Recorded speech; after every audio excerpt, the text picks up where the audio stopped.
5 Reasons I Don't Trust Devotees Today, by Krishna's Mercy. Mahi parth vyapashritya, yepisyuh papyoneha, striyo vaishyas tatha shudras, te piyanti param gatim.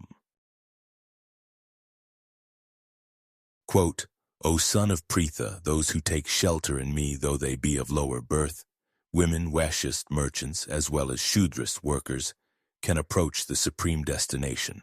Lord Krishna, Bhagavad-gita 9:32. 1. They change the books of the Acharya. Seriously, it has been more than 50 years. Move beyond it already. Stop with the nonsense. The changes are never ending. These people are quietly admitting that the original books are their gold standard. It is like the principal balance deposited into an account to run a foundation. These disciples must really be that impotent if they have not written their own books since that time. Just what is stopping them?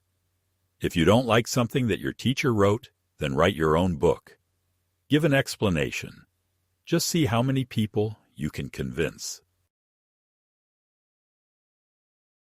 The sad thing is, respect for the guru is the only thing they need. They can be full of faults otherwise. If they show respect for the person who lifted them up out of the worst circumstances, then the guru works overtime to get the disciples over the finish line. But nope, these people are such scum that they cannot leave well enough alone. They hate their guru. They are the worst thieves, if you ask me. I have no respect for them. 2. They hate children. Sorry, man, but I have seen enough. These esteemed swamis traveling the world, arriving late to the programs, lecturing on and on from some boring slide presentation. They hate children. You can put the word hate in all caps. Who knows why? It is not like these people have ever raised children themselves. No one is bothering them. They don't have to worry about protecting the innocent. Then you have the people who are raising children. They might even be worse. They drag the poor kids up there for these plays and festival presentations. The performances are horrible. I am just being honest. The kids have no interest in them. The parents just want to show off. They want the gurus to be impressed with how the children are being forced into the religion. It is a despicable display, if you ask me. 3. They go along with the latest fraud from the government. Excuse me, but didn't your own guru place heavy emphasis on the 4 miseries of life? Is disease not included in the list, along with birth, old age, and death? Why, then, are you suddenly terrified by this seasonal respiratory illness? Why do you suddenly feel that covering your face will stop this one disease, when you have never covered your face before? Why do you preach about the 4 regulative principles and then happily sign up to be injected by a mystery concoction containing dead baby parts and serum derived from slaughtered cows? I have a difficult time respecting you now. I used to consider you intelligent. Why do you go along with whatever the cheating government tells you? Do you think Sanatana Goswami was foolish? He merely forgot to mention face coverings when describing the rules and regulations of worshipping the deity. Do you think the HRs before us were fools, that they never heard of disease? You people make me sick, no pun intended. 4. They are incredibly arrogant. I tell you, it is every single time. I love devotees of Krishna. I am so glad that there are others in the world who are interested in the same subject. I get so excited meeting such people, only to have that enthusiasm squashed upon the arrival of the esteemed guest speaker. It is usually an officially recognized guru, a swami who travels to the area, Well, without fail, this guest is always the biggest jerk in the room. I am talking the most arrogant person you have met in your life. It is like they look down at their own followers. They think we are all dirty and contaminated for working for a living. We are stuck in material life, you see. The Guru has come to rescue us. Of course, they always arrive late. They have no respect for other people's time. Honestly, I can't stand these people. 5. They are dishonest in dealings. Sorry, man, but I have learned my lesson. From now on, my charity will strictly be in the mode of passion. I better be getting something in return, like food, or a program of chanting and lecturing. You give these people money otherwise, and they will steal it. Some new apartment project overseas, you will never get to move in. Some new temple they are building. One day, one of them will sell that temple and run away with millions. This has happened time and time again. These people are dishonest at the core. The worst part is they feel they are immune to any of the consequences. They think that their membership in Krishna consciousness gives them license to cheat others. I think used car salesmen are more honest. It should be the other way around. If you are devoted to Krishna, you should hold yourself to a higher standard of conduct. At the very least, don't be a dirtbag. Yat tu pratyupkarartham phalam uddeshyava punah diyatoch pariklishtam taddanam rajsam smritam. Quote, but charity performed with the expectation of some return, or with a desire for fruit of results, or in a grudging mood, is said to be charity in the mode of passion. Lord Krishna, Bhagavad-gita 17:21.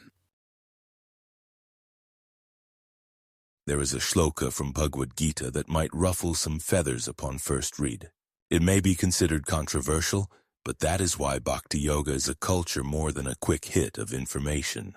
The knowledge is within books, through Sanskrit verses carefully arranged, assembled to make just the right presentation such that the recipient might be uplifted. The recipient has to be honest. They have to be open-minded. Most importantly, they have to be free of envy. Otherwise, why would the teacher take the time to work with the student? The envious are only looking to exploit, after all.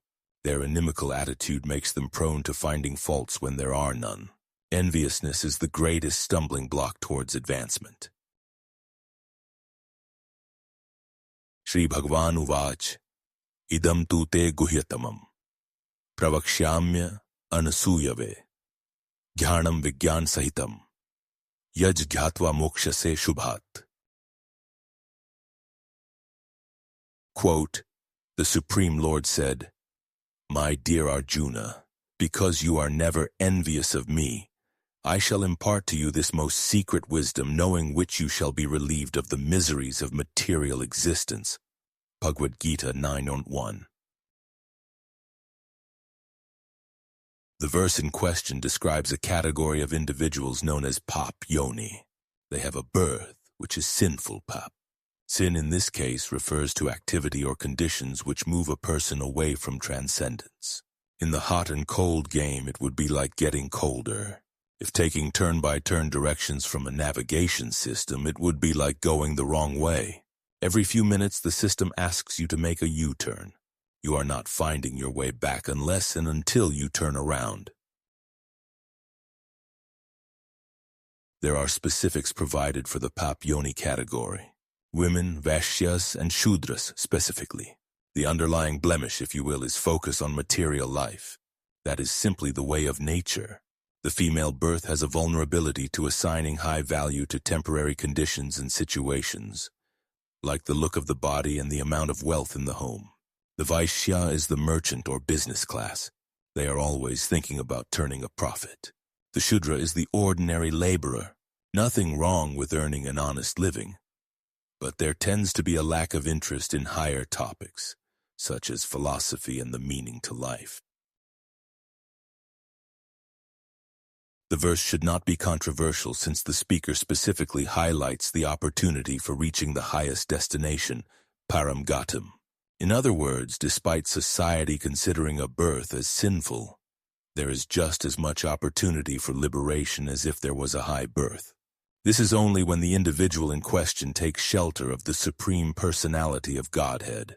Any other path of spiritual life will be more difficult and does not carry the same assurance. This is why saints like His Divine Grace A.C. Bhaktivedanta Swami Prabhupada, following the lead established by Chaitanya Mahaprabhu, look to bring bhakti yoga to others, irrespective of class, social standing, language spoken, or culture of a given area. They hope to elevate others into transcendence through taking shelter of Krishna, who is the Supreme Personality of Godhead. In this dreaded age of Kali, the method most recommended is Sankirtana, which is the chanting of the holy names. Hare Krishna, Krishna Krishna, Hare Hare, Hare Ram, Ram Ram, Hare Hare. There is the saying that old habits die hard. If a person takes to Krishna consciousness but has a background of needless animal killing, dishonesty, and cheating others, it is understandable that some of those tendencies will carry over.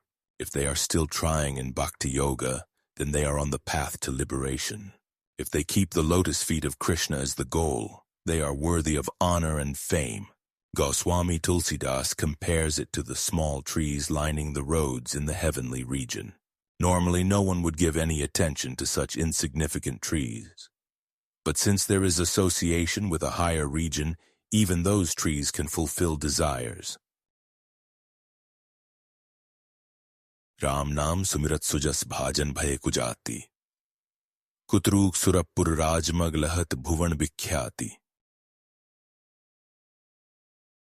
Quote, by remembering Sri Rama's holy name, even those who are born into a low caste become worthy of fame, just as the wild trees that line the roads in the heavenly realm are famous throughout the three worlds. Dohavali 16. If a person is trying to please Krishna, to heed the instructions of their guru, to work towards transcendence, then through that connection they become something special. They may be full of faults otherwise, but if there is sincerity at the foundation, then the Supreme Lord assures their place in the proper destination, moving forward. In closing, their behavior too much to bear, with arrogance standing there. How every time to cheat, punctuality a marvelous feat. But Krishna to the lowest assuring, that association blemishes curing. If surrendering through and through, elevated by their service true.